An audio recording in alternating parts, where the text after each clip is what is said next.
¿qué representó la resurrección para cada uno de ustedes? Y yo sé que ustedes van a tener verdades poderosas. ¿Quién me puede decir alguna de esas? ¿Qué representó la resurrección? Salvación, ¿qué más? Vida, esperanza. Y miren, esa palabra esperanza fue precisamente lo que hablamos de Primera de Pedro 1:3, y que dice de la siguiente manera: bendito sea el Dios, Padre de nuestro Señor Jesucristo, que según su gran misericordia nos hizo renacer. ¿A dónde? A una esperanza viva. ¿Por quién? Por la resurrección de Jesucristo de los muertos. Así que la resurrección de Jesús nos dio a nosotros esperanza. ¿Esperanza para qué? Para que nuestra familia estuviera guardada en Jesús, para que fuéramos salvos, porque no había otra manera. No teníamos manera de que nosotros tan pecadores tuviéramos redención. Pero la resurrección de Jesús hizo la diferencia. Dígale que tenga a su lado: hizo la diferencia. Este escritor de esta carta, que fue Pedro, años antes, jamás se imaginó que iba a escribir algo como eso. Porque fue el discípulo que nosotros conocemos como el impulsivo, el discípulo que conocemos como el arrebatado, como el temperamental, el discípulo que cortaba orejas. Así que era un discípulo complicado. Pero aparte de eso, también era un discípulo leal, era un discípulo esforzado, era un discípulo valiente. Y hoy quisiera hablar de Pedro. Hoy quisiéramos que conversáramos acerca de cómo fue su proceso luego de la resurrección. Y la buena noticia es que a pesar de que Pedro falló, que negó al maestro y que tuvo días complicados, hubo restauración. Así que la resurrección también representa restauración. Y antes de ir al texto, que está por allá, Juan 21, si lo pueden ir buscando, quiero darle algo en contexto. Hoy los versículos no van a estar en la pantalla, así que, ¿cuántos trajeron Biblia? Bueno, como dice el pastor Daniel, si trajo celular, tiene Biblia. Así que vamos a ir ubicándonos en Juan 21, pero mientras que se va ubicando en Juan 21, quisiera repasarle acerca de cómo fue la conversión de Pedro y qué lo llevó a este momento de la negación. Recuerden que Pedro fue el discípulo, uno de los primeros discípulos llamados por el maestro. ¿Y qué estaba haciendo Pedro cuando fue llamado? Estaba pescando en el mar de Galilea. Y dice que Jesús se le aparece y ellos habían tratado de pescar y no habían pescado absolutamente nada. Jesús hace un milagro en Pedro, que fue la primera pesca milagrosa, y ahí Pedro dice: oye, yo voy a dejar mis redes por seguir a este hombre. Y Jesús le dijo: sígueme. Y esa fue la reacción de Pedro: yo te voy a seguir. Y él dice la misma palabra del Señor, que dejó todo por seguir al maestro. Pero Jesús también hizo algo poderoso y tremendo cuando lo conoció, y es que le cambió el nombre, porque de Simón, que era su nombre original, ahí entonces lo comenzó a llamar Pedro la roca. Luego vemos a un Pedro que cuando Jesús estaba preguntando: ¿qué dice la gente que soy yo? ¿Recuerdan esa escena? Y, no, tú eres un maestro, tú eres un profeta, tú eres como Elías. Y el maestro se voltea a los discípulos y le preguntan: ¿qué dicen ustedes, mis discípulos amados, mis 12, quién soy yo? Y él le responde: Señor, la declaración de Pedro fue maravillosa. Y dice: Señor, tú eres el Mesías, el Hijo de Cristo, más bien el Mesías, el Hijo de Dios viviente. Y seguido de esta tremenda confesión, que ni él mismo, me imagino, se la esperaba, él dice: pero ¿y qué dije? Por eso que Jesús le dice: eso no te lo reveló ni carne ni sangre, Pedro, te lo reveló el mismo Espíritu Santo. Bueno, Pedro, sobre esta verdad yo edificaré mi iglesia, sobre esta roca. Qué tremendo, Pedro. Pero hubo también otra confesión. En una oportunidad Jesús estaba predicando una palabra, la misma Biblia dice que era una palabra difícil, dura para poder recibir. Y habían otros seguidores que lo estaban abandonando, se estaban parando y se estaban yendo. Y viendo toda esta escena, Jesús se voltea nuevamente a sus discípulos y dice: ¿ustedes también me quieren abandonar? Porque ya los vio un poco incómodos, como que querían, ya tú sabes, ¿no?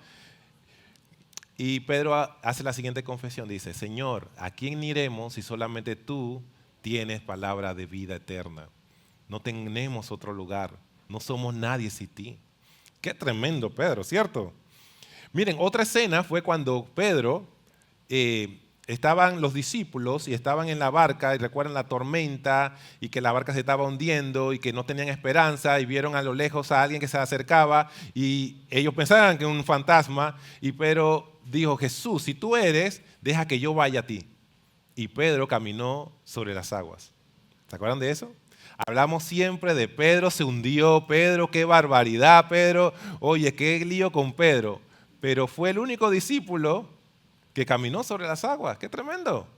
Mostró valentía, mostró ese arranque, tú sabes, movido por impulsividad quizás, pero fue el único discípulo que puede decir, hey, caminé sobre las aguas. ¿Se imaginan esas conversaciones entre los discípulos?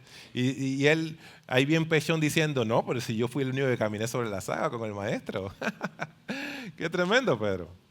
Y miren, a pesar de que Pedro era como era, también se dejaba corregir, porque hubo una ocasión, ¿se acuerdan cuando Jesús estaba lavándole los pies a los discípulos y Pedro dijo, jamás, de ninguna manera me vas a lavar los pies a mí, primero muerto?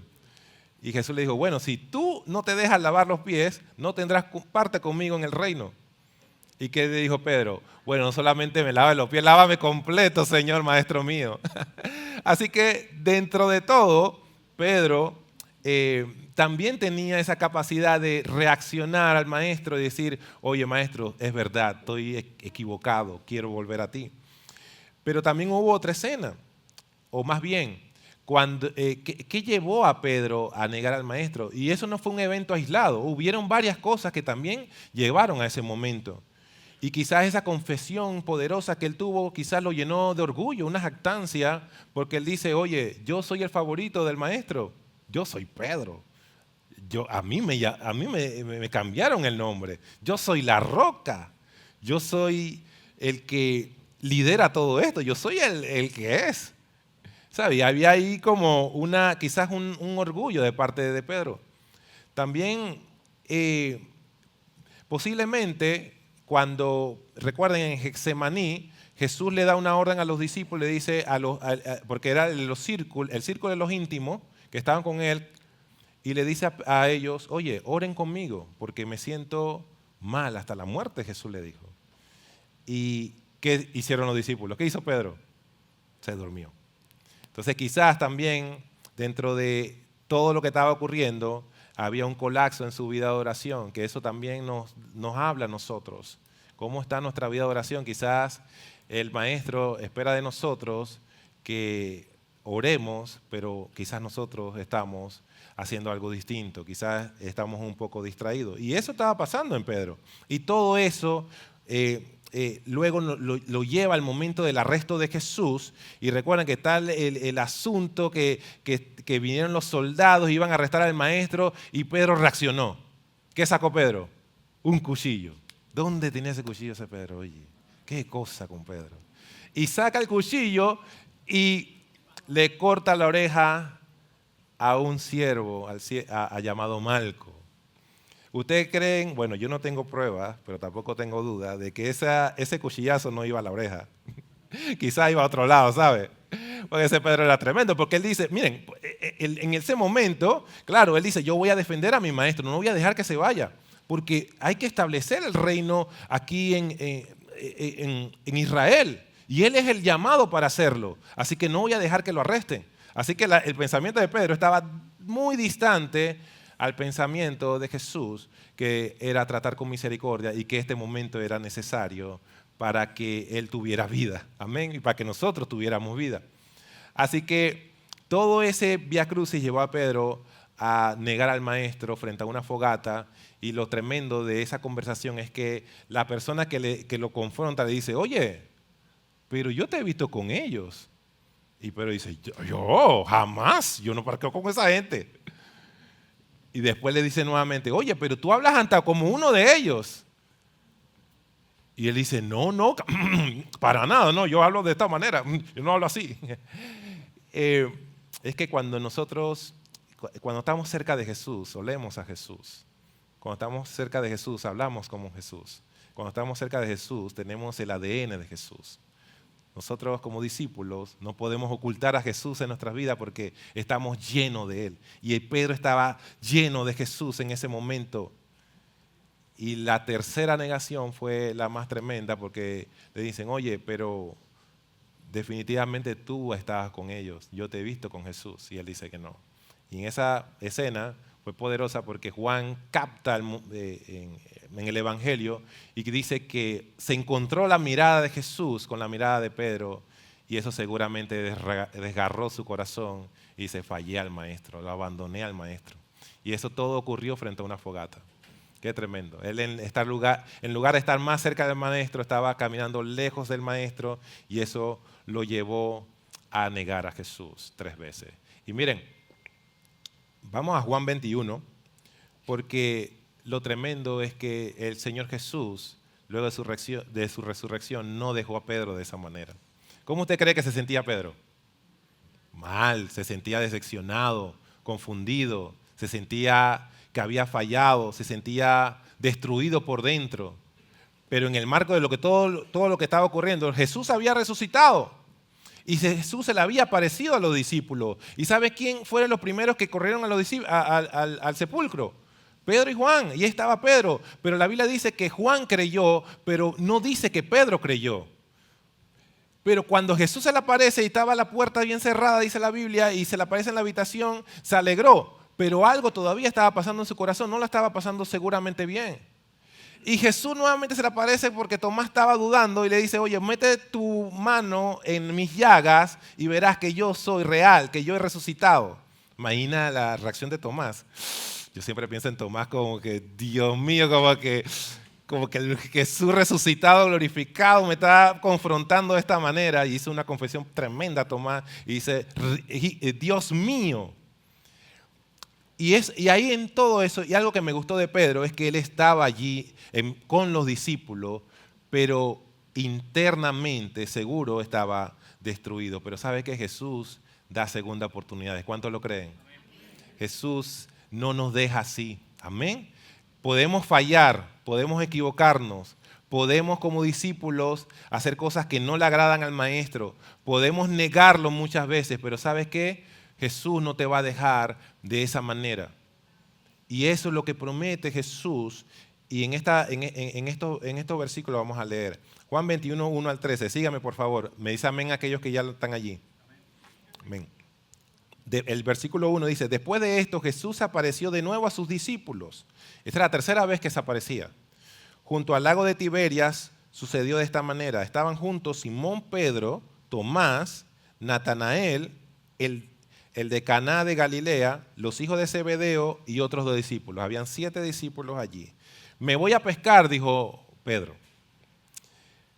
Nos vamos contigo, contestaron ellos. Ahí se nota el liderazgo de Pedro, ¿cierto? Lo siguieron. Dice, salieron pues de allí y se embarcaron, pero esa noche ¿qué? No pescaron absolutamente. ¿Le parece conocida esa historia? Claro que sí. Y es que cuando estamos lejos de Jesús, puede ser que todo nuestro esfuerzo sea en vano y que no pesquemos absolutamente nada. ¿A cuánto le ha pasado eso?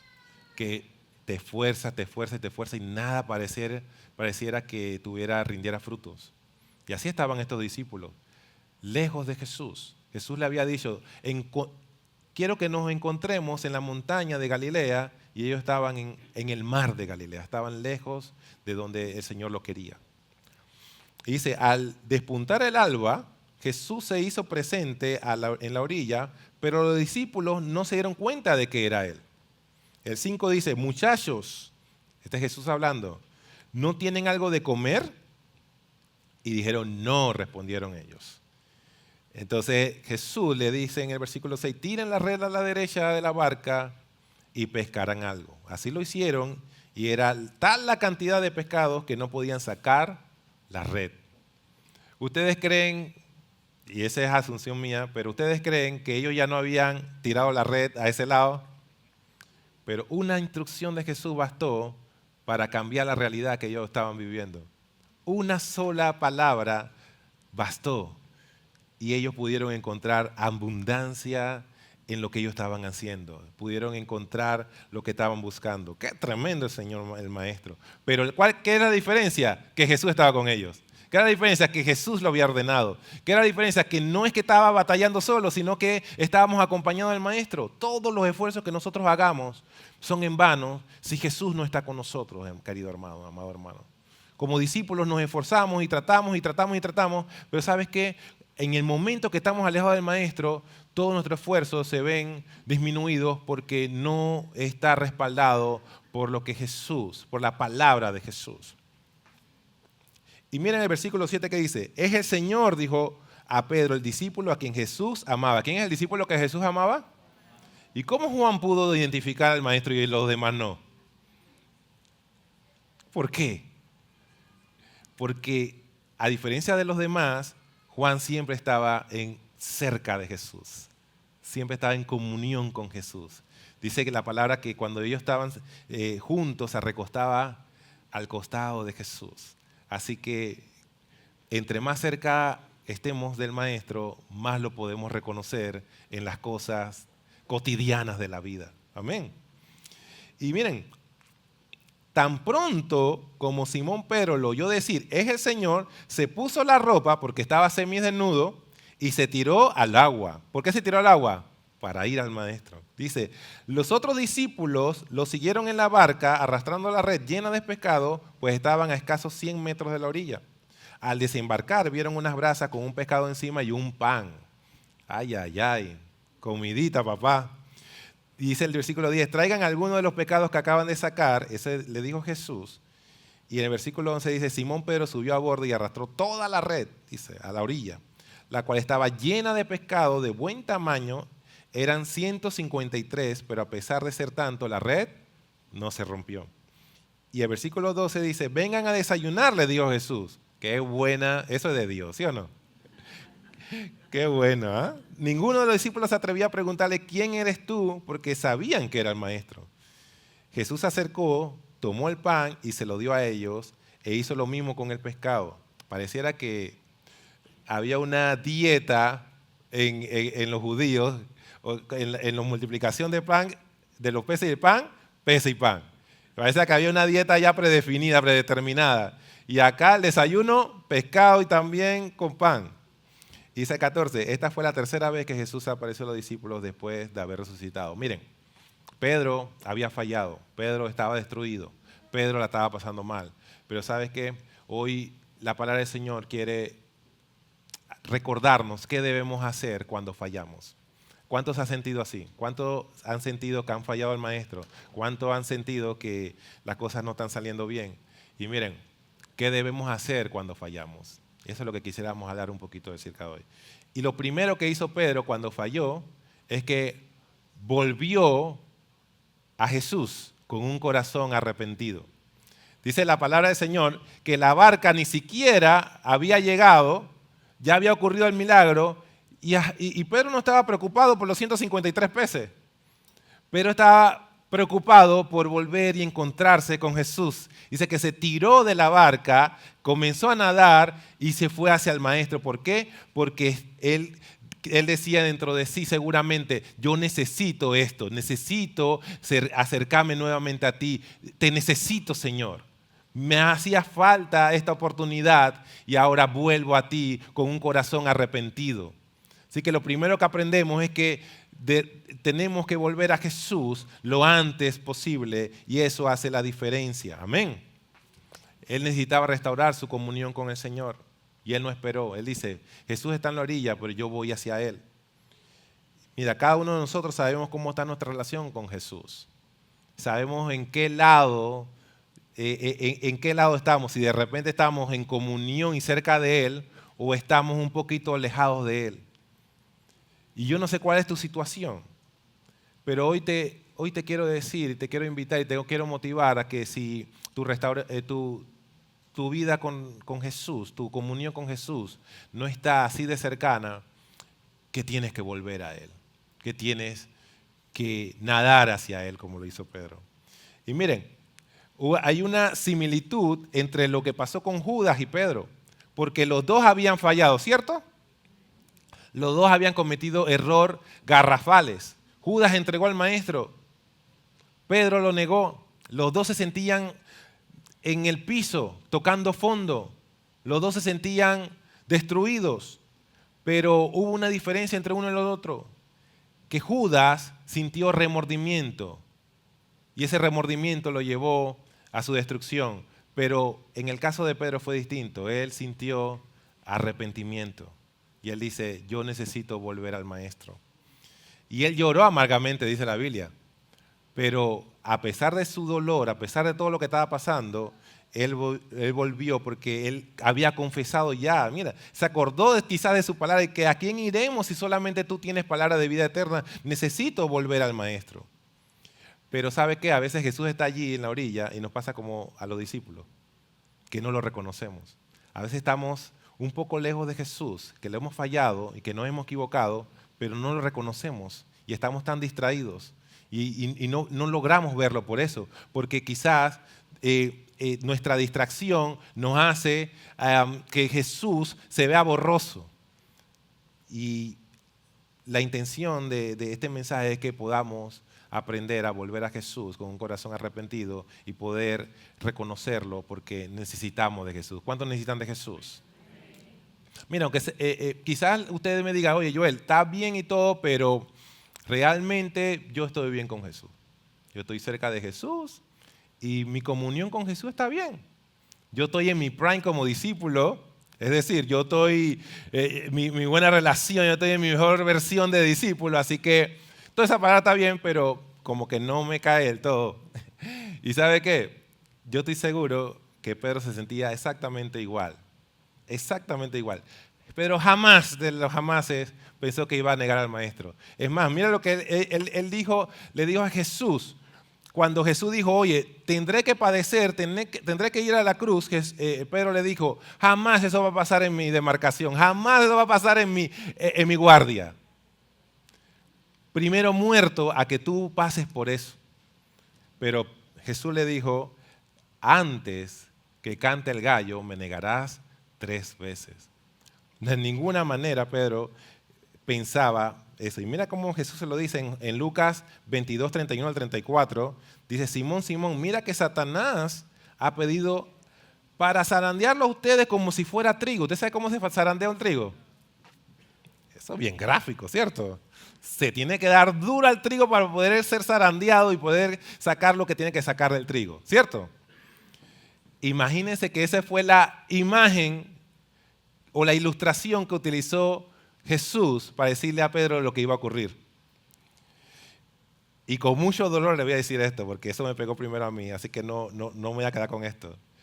En algún momento puede llegar nuestro momento de zarandeo. Porque mira lo que dice Jesús, pero yo he orado para que no te zarandeen. ¿Eso dice así la Biblia? Para nada, ojalá dijera eso. Dice, yo he orado para que tu fe no falte. O sea, yo no voy a evitar lo que va a suceder, pero voy a orar por ti, voy a estar contigo, voy a velar por ti, voy a orar por ti. ¡Qué tremendo! Así mismo nos dice el Señor. Quizás no ha pasado por una dificultad tan fuerte como la pasó Pedro, pero cuidado. Quizás esta palabra quiere ayudarnos a que ese depósito esté en nosotros y que nos recordemos siempre esta palabra. Dice, pero que no nos confiemos. Porque dice la Biblia que cree está firme, mire que no caiga. Tremendo eso. Y sigue diciendo Jesús en el versículo 32 de Lucas 22, dice, y cuando te hayas vuelto a mí, porque sabes, ya Jesús había visto la película. Jesús sabía que Pedro iba a volver a él. Fortalece a tus hermanos. Y ahí está la respuesta de Pedro. Estoy dispuesto a ir contigo tanto a la cárcel como a la muerte. Pedro, te digo que hoy mismo, yo me imagino el amor del Señor diciéndole, Pedro, no es así. Antes que cante el gallo me negarás 3 veces. Miren, Jesús tuvo que hacer una segunda pesca milagrosa para restaurar a Pedro. La palabra del Señor habla de 2 pescas milagrosas y estas son las 2 escenas. Y en las 2, el actor principal era Pedro siendo o llamado o restaurado. Miren, Jesús o más bien Pedro, negó a Jesús, ¿dónde? En una fogata. En medio de una fogata, dice que calentándose. Y ahora Pedro es restaurado en medio de una fogata. Qué tremendo, estas diosidencias, ¿cierto? Dice que ahí estaba la brasa, ahí estaba el pescado, ahí estaba el maestro haciendo el desayunito y estaba hablando con Pedro y tratando con él para que fuera restaurado. Y así el Señor nos llama la atención a nosotros también, para recordarnos nuestra identidad en Él, para recordarnos cómo Él nos llamó, para recordarnos a qué Él nos llamó. Y ese fue el trato con Pedro, porque miren, cuando nosotros nos convertimos, de repente tenemos un envión tremendo, pero después algo pasa en el camino que de repente nos flateamos un poco. ¿Cuánto le ha pasado eso? No me diga que a mí nada más, por favor. Y miren, lo que quiere hacer Jesús es volver a eso, que nosotros podamos volver a esa comunión, a esa devoción, a esa entrega total, a ese deseo de estar con Jesús y que las cosas de este mundo, porque recuerden, ellos habían vuelto a lo que ellos estaban acostumbrados a hacer. Y estas cosas a veces nos distraen. Y no que el trabajo, no podemos evitar el trabajo, todos estamos llamados a trabajar, todos tenemos que ir a la escuela, todos tenemos que hacer nuestras labores, pero ¿dónde está Jesús en medio de eso? Que tenemos a Jesús presente, tenemos a Jesús como primera opción. Miren, me gustó esta frase que dice, no dejes que el fracaso de hoy defina tu futuro. Vuelve cuanto antes ante Jesús y será restaurado a su imagen. Hay una imagen que Jesús quiere restaurar en nosotros. ¿Cuánto dice amén? Y esa imagen quizás se ha visto distorsionada por todas estas cosas que han pasado como discípulos. Cada uno de nosotros sabemos dónde estamos, en qué posición estamos. Hay otra frase, y sí es a través de Martin Luther King, dice, debemos aceptar la decisión finita, la decepción finita, porque a veces hay errores finitos y pensamos que, ay, ya pasó todo, ya, ay de mí, no puedo avanzar. Pero sabes que eso es un momento en nuestra vida, nuestro fracaso es un momento, cuando fallamos es un momento finito, un momento limitado. Y Jesús no está viendo ese momento, Jesús está viendo el futuro. Jesús no estaba viendo a el Pedro que falló. Jesús estaba viendo al Pedro que cuando iba a predicar por primera vez se iba a arrepentir 3,000 personas, que iba a seguir con el ministerio, que iba a hacer algo tremendo, que iba a ser el líder de la iglesia. Y eso es lo que está viendo Jesús. Y así nos ve Jesús a nosotros. Él no ve nuestro error, no ve nuestra falla como algo que nos limita. Nosotros sí lo vemos, no queremos morir, pero Jesús está viendo qué va a hacer nosotros luego que nosotros seamos restaurados. Amén. Dice, pero nunca perder la esperanza finita que está en Jesús. Y para avanzar, quiero ya segundo punto. Mira, hay otra cosa que aprendemos en este relato de Pedro. Y cuando fallamos, lo que hizo Pedro también fue volver a nuestro llamado. Tenemos que volver a nuestro llamado y nuestro propósito. Y esa fue la segunda, porque miren, vamos rapidito, ahí mismito, en el versículo 21, estamos en Juan 21, versículo 14 al 17, esta tremenda conversación que tuvo Jesús con Pedro. Dice, cuando terminaron de desayunar, Jesús le preguntó a Simón Pedro, Simón, hijo de Juan, ¿me amas más que a estos? Sí, Señor, tú sabes que te quiero, contestó Pedro. Apacientas mi cordero, le dijo Jesús. Volvió a preguntarle, Simón, hijo de Juan, ¿me amas? Sí, Señor, tú sabes que te quiero. Cuida de mis ovejas. Por tercera vez Jesús le preguntó, Simón, hijo de Juan, ¿me quieres? A Pedro le dolió que por tercera vez le preguntara, ¿me quieres? Y así que le dijo, Señor, tú sabes todo, tú sabes que te quiero, apacienta mis ovejas. Note que Jesús conversa con Pedro y lo restaura. Y lo tremendo es que lo restaura exactamente en el mismo lugar de la primera pesca milagrosa. En el mismo escenario. ¿Para qué? Para que Pedro recordara para qué había sido llamado. Y es como Jesús le dijera a Pedro, Pedro, yo te dije que te iba a ser pescador de hombres. ¿Qué haces pescando peces? Yo te dije que ibas a hacer una labor tremenda como discípulo para que luego que yo resucite, tú puedas volver a ellos. Pero Pedro, ¿dónde estaba? Estaba haciendo otra cosa. Y a veces así nos encontramos a nosotros, nos olvidamos de nuestro propósito, nuestro llamado. ¿Y cuál es el llamado y el propósito que nosotros tenemos? Porque quizás usted diga, bueno, pero yo tengo años en la iglesia o tengo meses en la iglesia y no sé cuál es mi llamado y mi propósito. Pero mire, cuando Jesús resucitó, Él nos dio llamado y propósito. Y dice, por tanto, id y haced discípulos a todas las naciones, bautizándolos en el nombre del Padre, del Hijo y del Espíritu Santo. Así que tenemos nuestro propósito en Él. Y ese propósito es para todos aquellos que son discípulos. ¿Cuántos son discípulos aquí? Todos los que somos discípulos estamos llamados a eso. No importa si usted acaba de convertirse o no importa si tiene muchos años en la iglesia. Ese llamado para usted. Y miren, en mi caso, cuando yo me convertí, hace un parcito de años, mentira, hace un buen par de años, estaba sacando cuenta y yo, wow. Pero cuando yo me convertí, tenía 2 semanas en la iglesia. 2 semanas. Y solíamos evangelizar en las calles de Panamá Viejo. ¿Cuántos conocen Panamá Viejo? ¿Han escuchado de Panamá Viejo? Ahí es que yo me crié. Y ahí crecí. Y allí me convertí. Así que para mí era complicado ir a hablarle a la gente que yo conocía en mi día a día. Pero bueno, vamos a ello.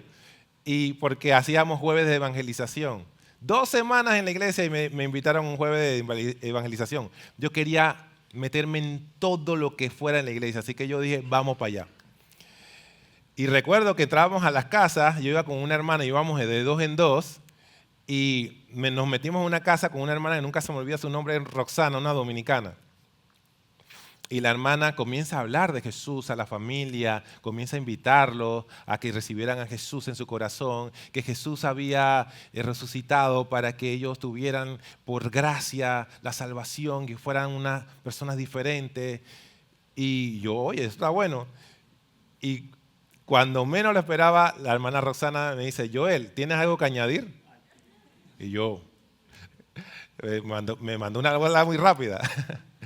Y yo dije, bueno, no, no tengo nada que añadir. Y la hermana me lanza una mirada que yo dije, ay, Dios mío.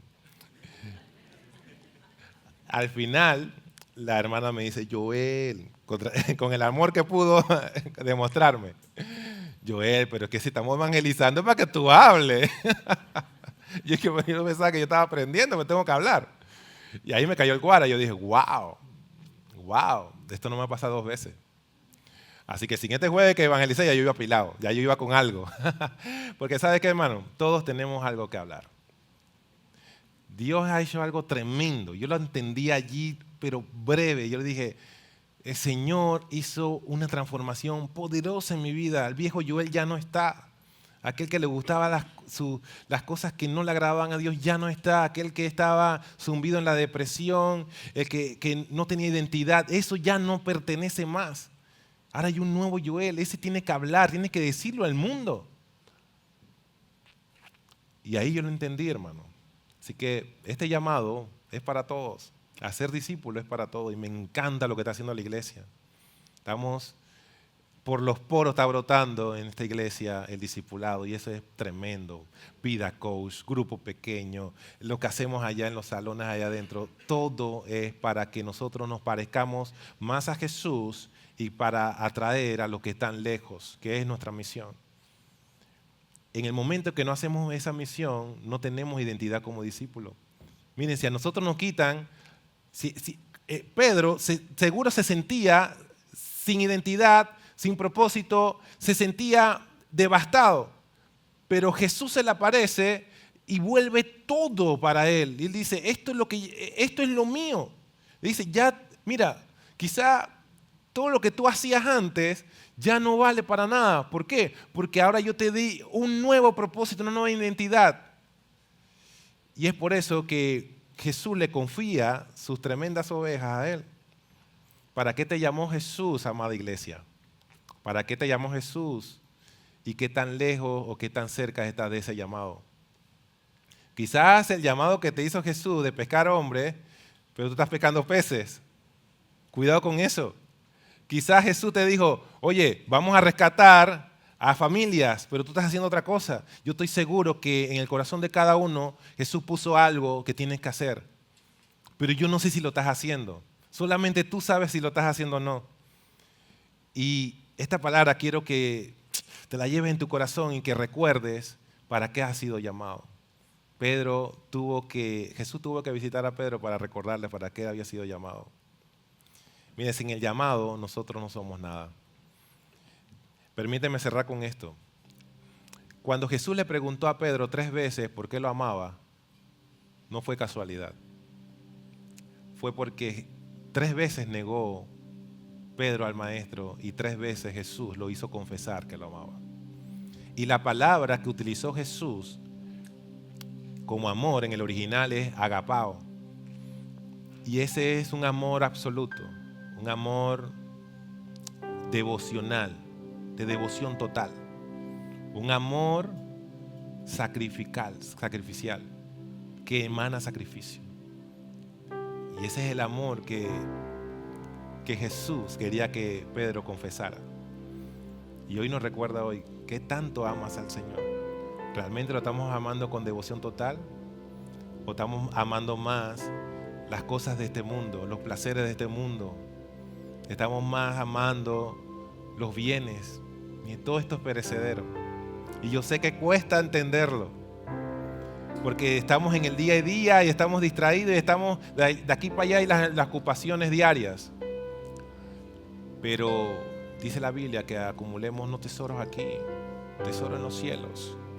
Allá no se corrompe nada, allá no hay ladrón que robe. Jesús, luego de ser crucificado, después de resucitar, se tomó el tiempo para ir y hablar con Pedro. Él pudo haber estado molesto porque los discípulos estaban haciendo algo que no correspondía, porque estaban en el lugar equivocado, en el momento equivocado, haciendo lo que no tenían que hacer. Pero Él los trató con amor.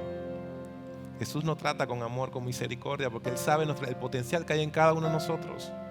Es un potencial tremendo, hermano. Quizás nosotros mismos no nos damos cuenta. Seguro Pedro ni lo sabía. Seguro Pedro ni se lo imaginaba. Diría Pedro, yo soy un pescador, un simple pescador. Voy a volver a lo mío. Pero no, hermano, usted tiene un potencial tremendo en Dios. Tiene un llamado poderoso.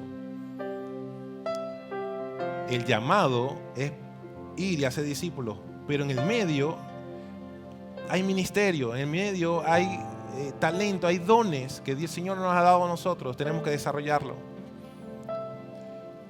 Y yo siempre digo esto, la única manera de descubrir cuál es tu don, cuál es tu ministerio, es haciéndolo, es involucrándote.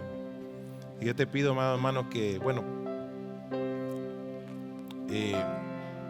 yo sé que cada uno sabe a dónde está, en qué posición está, qué tan lejos o qué tan cerca está de Jesús. Pero es un mensaje también de restauración.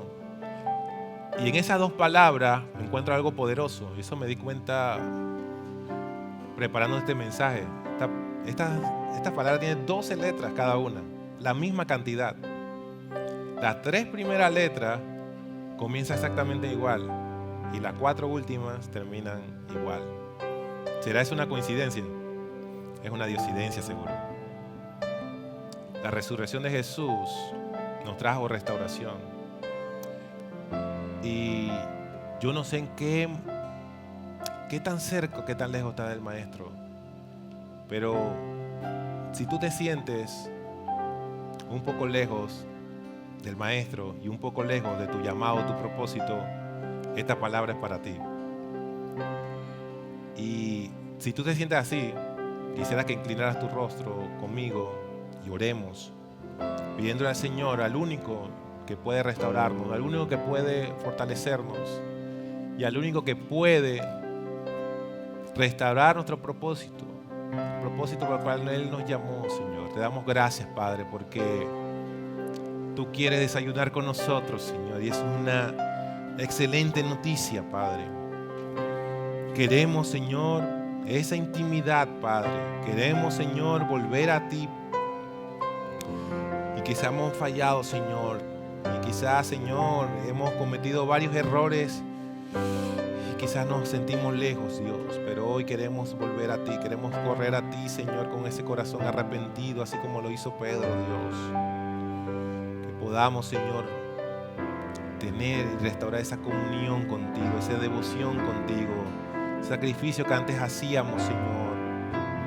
Padre, tócanos y ayúdanos, Padre Santo, Señor. Tú conoces los corazones de cada uno, Espíritu Santo, Dios. Conoce por lo que está pasando cada uno de estos discípulos que tú has llamado hoy domingo 12 de abril, Señor, a Iglesia Vida en Condado del Rey. Tú conoces lo que está pasando en cada uno de ellos, Padre. Y hoy oramos, Señor, y pedimos que tu Santo Espíritu nos ayude, Señor, en nuestras debilidades, nos ayude en nuestros errores, nos ayude, Señor, en las cosas que hemos hecho y que nos han apartado de ti, Señor. Ten misericordia de nosotros, Padre Santo, Señor, y trabaja en nuestras vidas, Señor. Queremos volver a ti, Señor. Tú eres la vid verdadera, Señor. Nosotros somos los pámpanos, alejados de ti. Nada podemos hacer, Señor. Te necesitamos, Dios. Estamos aquí, Señor, porque te necesitamos, Señor. Estamos aquí, Señor, porque sabemos que tú has hecho algo maravilloso en nuestra vida, Señor, y no lo has terminado. Tu palabra dice, Señor, que estás perfeccionándolo. Padre, queremos llegar a esa estatura del varón perfecto, Señor, a tu imagen, Señor. Restaura tu imagen en nuestras vidas, Señor, y ayúdanos, Señor. Suple la necesidad de cada uno de los que estamos acá, Padre Dios Todopoderoso. De cada uno de mis hermanos, Dios. La necesidad espiritual, Señor. Esa necesidad de buscarte, Señor. Ese anhelo. Pon ese anhelo en su corazón, Padre. De estar junto a ti, Señor Maestro. De conocerte cada día más, Dios. Te damos la gloria y la honra, Señor Jesús. Te adoramos, Dios. Te adoramos, Jesús. Amén.